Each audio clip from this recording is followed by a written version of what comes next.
साथ हमारे आज के मेहमान भी जुड़ गए हैं, Ashish Maheshwari, director Blue Ocean Strategic advisers.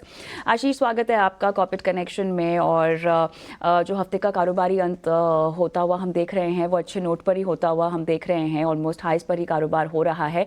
ये बताएं चुनिंदा सेक्टर्स जहां पर हमें तेजी का मोमेंटम आता हुआ दिखाई दे रहा है, जिसमें निफ्टी PSU है सबसे पहले। तो इसमें तमाम counters bank of India, Punjab national bank, bank of Baroda जो कि तेजी को आगे लीड भी कर रहे हैं, इनमें आपका क्या व्यू बन रहा है? देखिए, बिल्कुल बाजार अपने ऊंचाइयों पे पहुंच गए हैं, बट ये जो स्टॉक्स हैं PSU बैंकिंग के स्टॉक्स, ये अभी भी थोड़ा सा अंडर परफॉर्म किया है यदि आप देखें पिछले कुछ समय में। तो मुझे लगता है थोड़ा एक कैचअप रैली इन स्टॉक्स में भी ड्यू थी, क्योंकि वैल्यूएशन दूसरे सेक्टर्स में ज्यादातर आप सेक्टर देखें, चाहे एनर्जी हो, कॉमोडिटी हो, इंफ्रा हो, सारे सेक्टर जो इंडाइसेस 52 वीक हाई पर ट्रेड कर रहे हैं। बट अभी भी थोड़ा बैंकिंग स्टॉक्स में थोड़ी सुस्ती थी, तो वो कैचअप एक रैली यहाँ पर भी देखने को मिल रही है। दूसरी बात ये कि यदि एफआईज दोबारा से भर्ती बाजारों में वापस आते हैं, तो आप मान के चलिए कि उनका जो पहला टारगेट रहेगा वो बैंकिंग स्टॉक्स रहेगा, क्योंकि यही वो सेक्टर है जहाँ पे काफी अभी भी वैल्यू है और स्टॉक्स में कोई बहुत ज्यादा हमने एक वर्टिकल रन अप नहीं देखा है। तो मैं बुलिश हूँ, मुझे लगता है कि यदि मार्केट चलेगा तो बिल्कुल बैंक निफ्टी और PSU बैंकिंग स्टॉक भी परफॉर्म अच्छा करना शुरू कर देंगे। आशीष, एक और सवाल आपसे लेना चाहती हूँ मैं, क्योंकि कल शाम को पोल्स भी आए थे और स्ट्रीट्स तो यही उम्मीद कर रही थी कि तमाम बातें आज के सत्र में फैक्टर होती हुई दिखाई दे जाएंगी, लेकिन हमने कल अच्छी खासी एफआईआईस की खरीदारी के आंकड़े भी आते हुए देखे हैं। तो अब किस तरह से इलेक्शन का पूरा मामला आप बाजार में आज के लिए फैक्टर होता हुआ देख रहे हैं? संडे को जो है हमें अल्टीमेटली रिजल्ट्स हाथ में आ जाएंगे।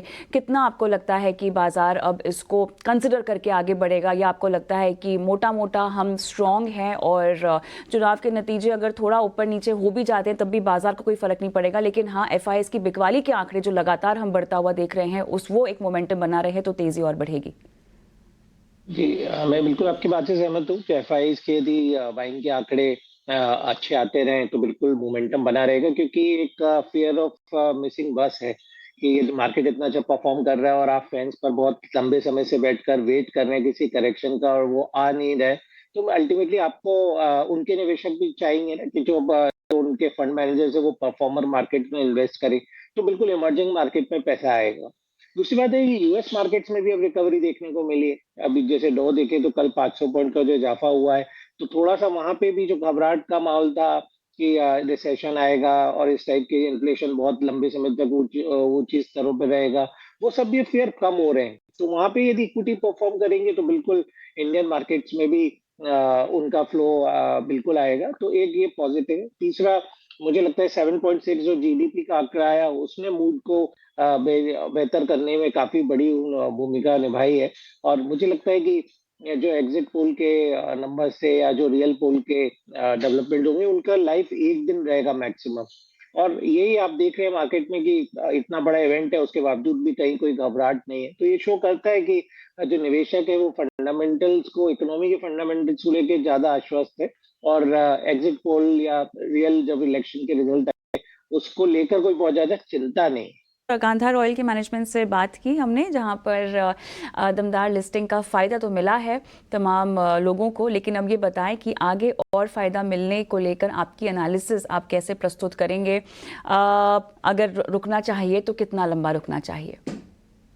देखिए, मेरा मानना है कि जो लिस्टिंग का एक एक्सुबरेंस रहता है वो एक बार ओवर हो गया है।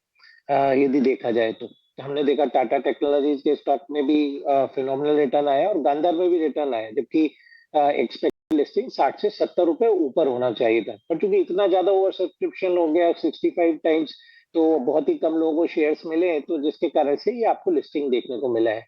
बट हमें अल्टीमेटली उसके बिजनेस के फंडामेंटल और इंडस्ट्री के जो पीयर सेट है उनके भी वैल्यूएशन देखना चाहिए।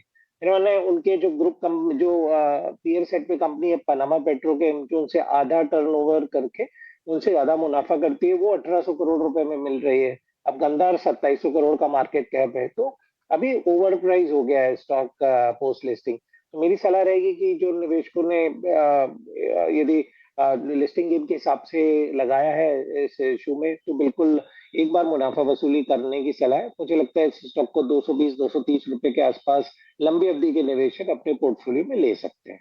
ये लंबी अवधि के लेवल्स के लिए आपको इसमें बने रहने की सलाह आशीष की तरफ से।